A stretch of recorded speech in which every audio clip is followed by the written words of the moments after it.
Dear students, आज के video lecture में हम potential energy in an external field okay जब पहले से एक्सटर्नल फील्ड अवेलेबल है तब किसी चार्ज को ब्रिंग करने पे वो कितनी पोटेंशियल एनर्जी स्टोर कर पाएगा, दैट मीन्स कितना वर्क डन हो पाएगा, उसके बारे में लर्न करेंगे। ठीक है, और उसमें हमारे दो सब टॉपिक होंगे।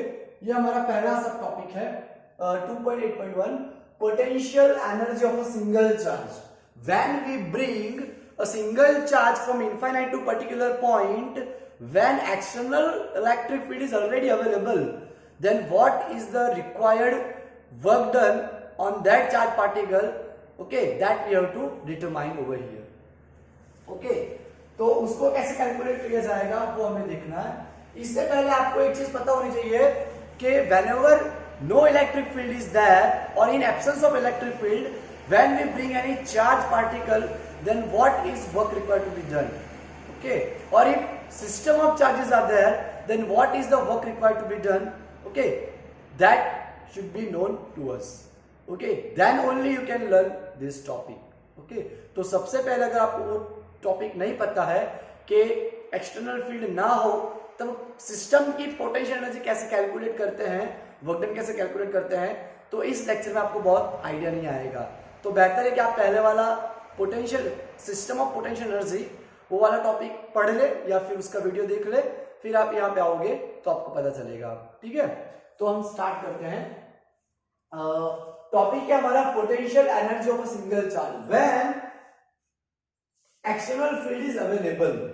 ओके, व्हेनेवर देयर इज, पहले हम एक डिस्कशन करते हैं कि when no external field is there then what is the potential energy stored inside the charge particle, that we have to discuss over here.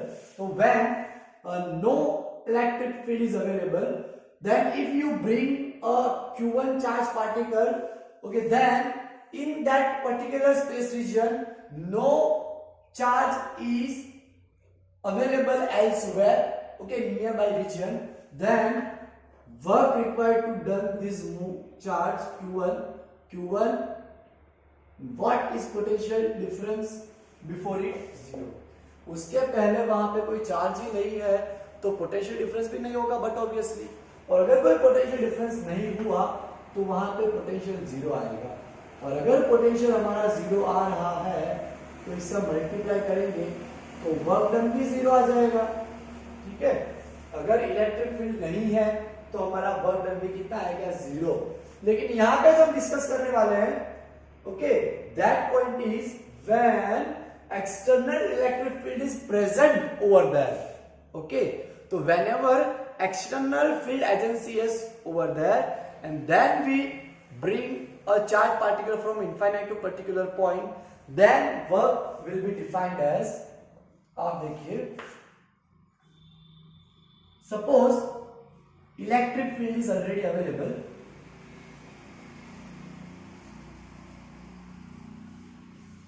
external electric field E is already available. So whenever external electric field is available and then you bring any charge from infinite point, then this is our position vector. Okay, this is our position vector. Then you can define work done as W is equal to Q V1 of R or V of R for any single charge. Okay, अगर आप Q1 charge को bring कर रहे हो तो we can write W is equal to Q1 V of R. तो this is your work done when external field is already available there. Okay, जब भी पहले से इलेक्ट्रिक फील्ड अवेलेबल होगा, अगर पहले से इलेक्ट्रिक फील्ड अवेलेबल है तो इस तरीके से हमारा पोटेंशियल आएगा और वर्क डन कितना हो जाएगा, Q1 इंटू पोटेंशियल जितना वर्क डन हो जाएगा। अगर इलेक्ट्रिक फील्ड नहीं होता तो वर्क डन जीरो आता, लेकिन यहाँ पे इलेक्ट्रिक फील्ड है। Okay, E electric field is available, so work done is defined as W is equal to Q1 V of R। इस तरीके से हमारा वर्क डन आएगा, उसको हम डिफाइन कर पाएंगे। ठीक है, अब देखो, अगर एक डेफिनेशन देखी जाए इलेक्ट्रॉन वोल्ट की तो वो हम कैसे डिफाइन कर पाएंगे, तो whenever we bring a charge having a value 1.6 10 raised to minus 90 coulomb by 1 volt potential difference. If we accelerate the charge particle having a magnitude of value electron or proton, okay, and when we accelerate this through a 1 volt potential difference, okay, then work done is defined like that. W is equal to Q delta V. So W is equal to magnitude of charge is given by 1.6 10 raised to minus 90 and potential difference is present over, that is a 1 volt.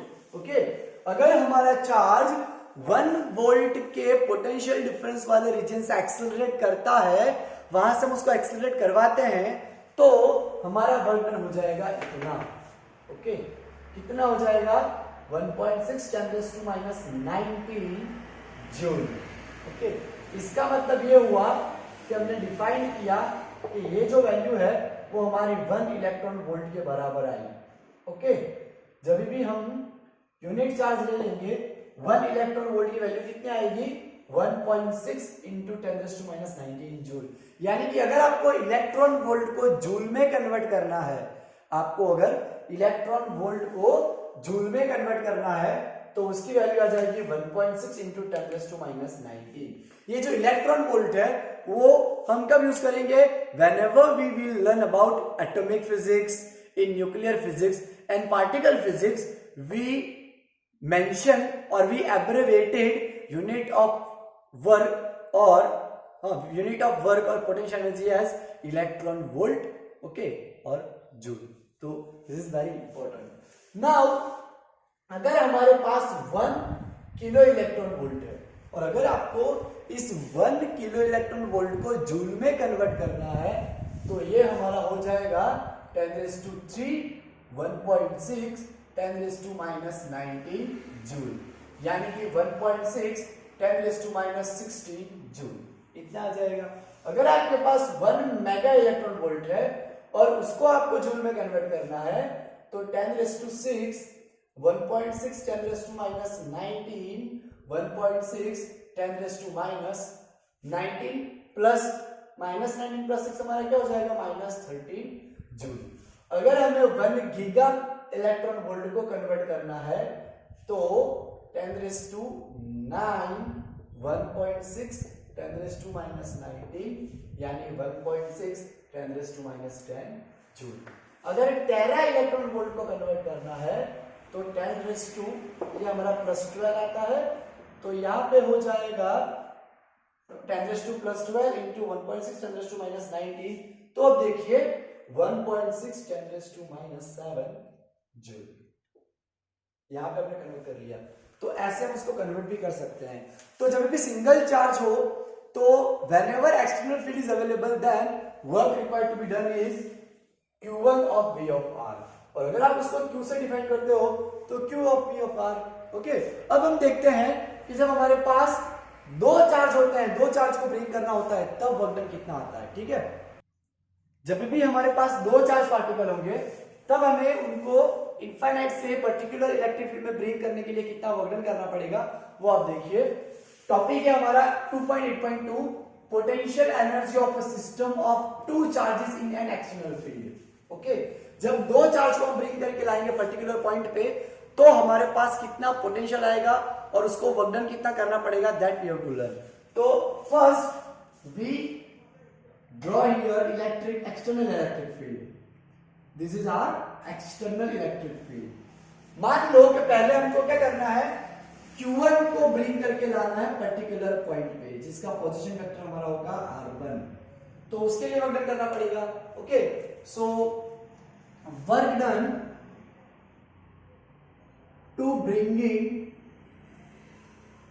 Charge Q1 at external field is given by, okay, वापस से मैं बता रहा हूं, जब भी हमारे पास electric field present हो और तब अगर हम इनफाइनाइट से पर्टिकुलर R1 पोजीशन पे Q1 चार्ज को ला रहे हैं, okay, at external field is given by, ये जो Q1 ला रहे हैं उसका यूनिट वेक्टर, उसका डिस्प्लेसमेंट वेक्टर कितना है, R1 है. Displacement vector. ओके, तो हमें उसको डिफाइन करना पड़ेगा work done against it. W1 is equal to Q1V of R1। ये हो गया हमारा वर्क डन, खत्म हो गया फर्स्ट चार्ज के लिए। ओके, अगर आपको फर्स्ट चार्ज को ब्रिंग करना है इनफाइनाइट पॉइंट से पर्टिकुलर पॉइंट पे, तो आपका वर्क डन कितना आएगा? W1 Q1V ऑफ R1 इतना आएगा, Q1V ऑफ R1 इतना वर्क डन आपका आएगा। Okay, now if we have to bring a second charge in that present electric field at R2 distance displacement vector, अगर हम उसको यहां पे ला रहे हैं एट R2 डिस्प्लेसमेंट वेक्टर, तो अब इन दोनों के बीच की दूरी कितनी हो जाएगी? R12। Now work done to bringing charge Q2 at R2 position vector in external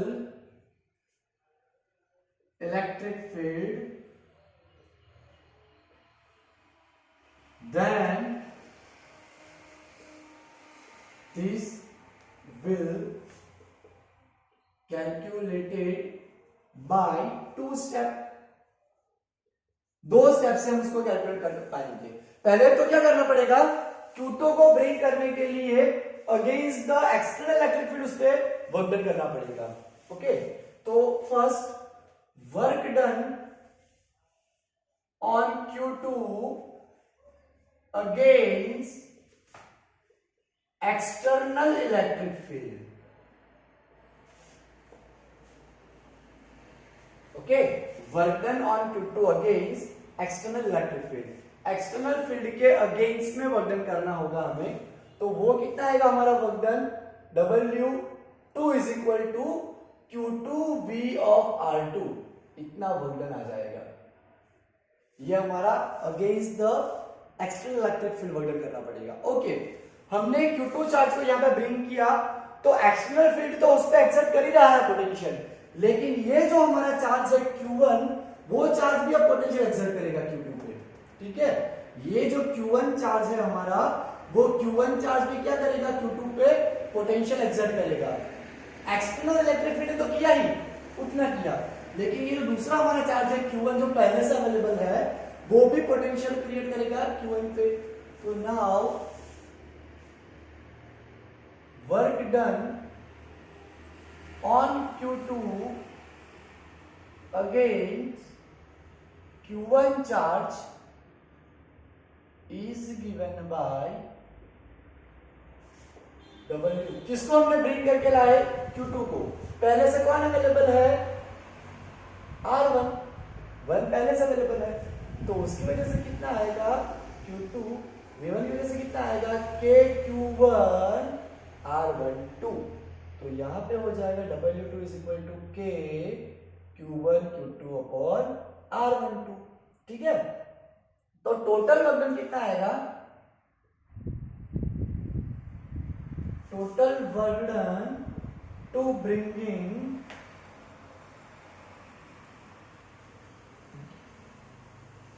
Q2 charge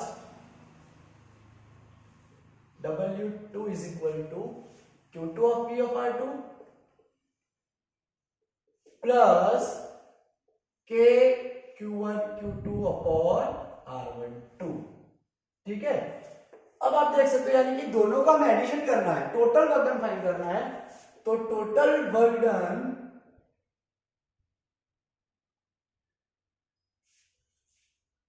on bringing both charges at external electric field is given by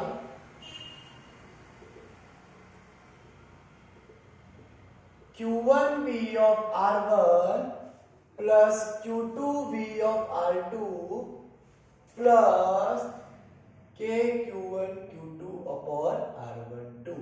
ये हो गया हमारा टोटल वर्क डन। तो इस तरीके से अगर हमारे पास दो चार्ज का सिस्टम बनता है, और पहले से अगर इलेक्ट्रिक फील्ड अवेलेबल है तो टोटल बर्डन हमें इतना करना पड़ेगा। ठीक है, तो ये हो गया हमारा टू सिस्टम, अगर एक्सटर्नल इलेक्ट्रिक फील्ड प्रेजेंट हो तो उसके लिए। तो ये आपको एमसीक्यू के लिए काम आ सकता है या फिर न्यूमेरिकल्स के लिए भी ये आपको हेल्पफुल हो सकता है। ठीक है, थैंक यू।